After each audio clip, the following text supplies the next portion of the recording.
یزید بن معاویہ تاریخ اسلام کا وہ بدترین شخص ہے جس کے ہاتھ اہل بیت رسول کے خون سے رنگے ہیں۔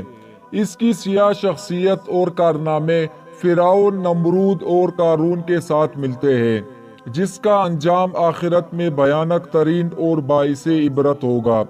اس نے مدینہ منورہ میں فساد مچایا اور کعبہ کو نظر آتش کیا، اور سینکڑوں صحابہ کو اپنی بیعت توڑنے کی وجہ سے شہید کر دیا گیا۔ لیکن اس کا سیاہ ترین کارنامہ حضرت امام حسین علیہ السلام اور اہل بیت رسول کو شہید کرنا ہے۔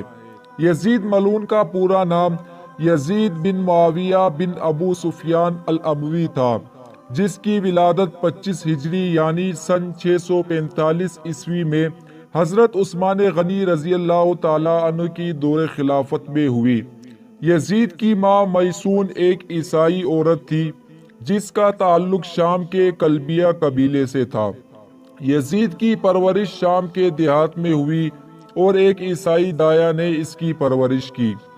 جب سن 60 ہجری میں حضرت معاویہ بن ابو سفیان نے امیر المؤمنین حضرت علی رضی اللہ تعالیٰ عنہ سے بغاوت کر کے شام میں بنو امیہ قبیلے کی بنیاد رکھی تو اس وقت یزید نوجوان تھا، لہٰذا حضرت معاویہ نے یزید ملعون کو اپنے بعد حاکم بنانے کی کوشش میں لگ گئے، اور پھر صلح حسن کے بعد جب پوری اسلامی حکومت معاویہ بن ابو سفیان کے ہاتھوں آئی تو انہوں نے شام، عراق، مصر اور حرم میں اپنی حمایتوں کے ذریعے خطبوں میں یزید کا نام لینے کا حکم دیا۔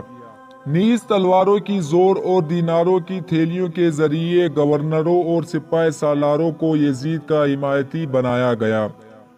حضرت حسین رضی اللہ تعالیٰ عنہ کے ساتھ کی ہوئی شرائط کو توڑ دیا گیا۔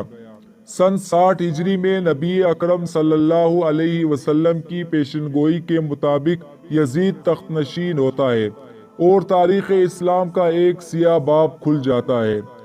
کچھ اصحاب رسول یزید کی بیعت سے صریح طور پر انکار کر دیتے ہیں، جن میں اس وقت کے افضل شخص اور نواسہ رسول حضرت حسین ابن علی بھی شامل تھے۔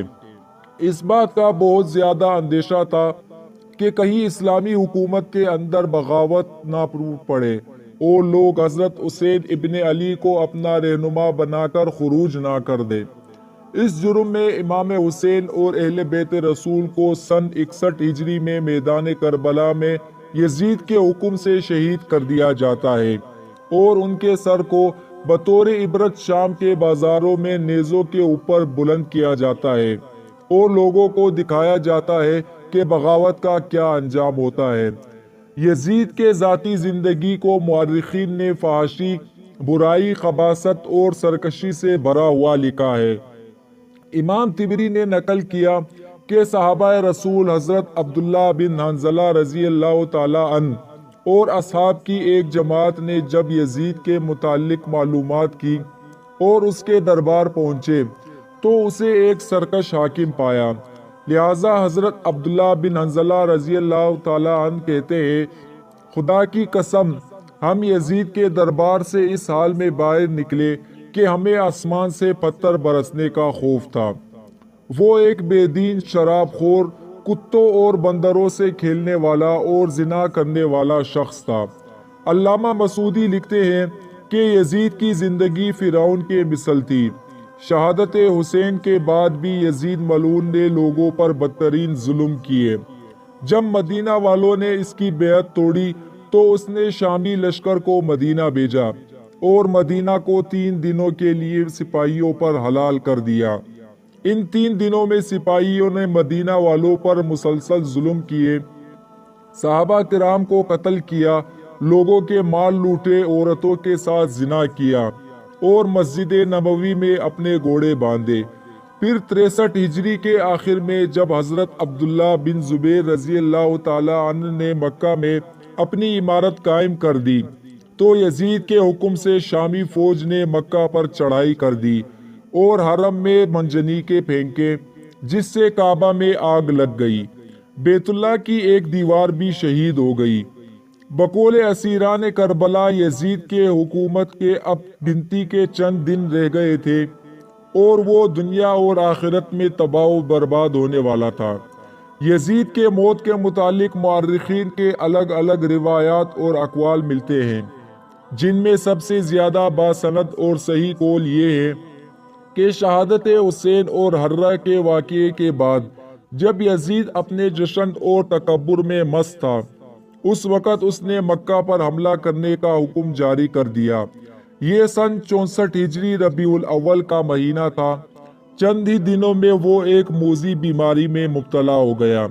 اس کے پیٹ میں خطرناک درد اٹھا جس سے اس کی آنتیں سڑنے لگی، وہ ان میں کیڑے پیدا ہونے لگے۔ دمشق کے بڑے بڑے طبیبوں کو بلایا گیا، لیکن وہ اس بیماری سے یزید کو شفا یاب کرنے میں ناکام ہو جاتے تھے، کیونکہ یہ اللہ کی طرف سے عذاب تھا جو اسے قبر تک لے جانے والی تھی۔ آنتوں کے سڑنے کے بعد وہ بستر پر مچھلی کی طرح تڑپنے لگا۔ وہ رات بھر درد کے مارے چیختا، اور جب چیخ مارتا تو خنزیر کی طرح آواز آتی تھی۔ تاریخ ان کا مکمل کے مطابق 15 ربیع الاول کو ایسے ہی تڑپتے ہوئے وہ واصل جہنم ہوا۔ جب درباری اس کے قریب گئے تو یزید کے لاش سے بھیانک بدبو آنے لگی، جس سے لوگ دور بھاگنے لگے۔ ایک روایت کے مطابق اسے مقام حورین میں دفنا دیا گیا، اور جب بنی عباس کی حکومت آئی تو انہوں نے یزید اور اموی حاکم کے قبر کو پھر سے کھودنے کا حکم دیا۔ جب اس کی لاش باہر نکالی تو وہ بدترین حالت میں تھی، جس سے خلیفہ منصور نے باعث عبرت سولی پر چڑھانے کا حکم دیا۔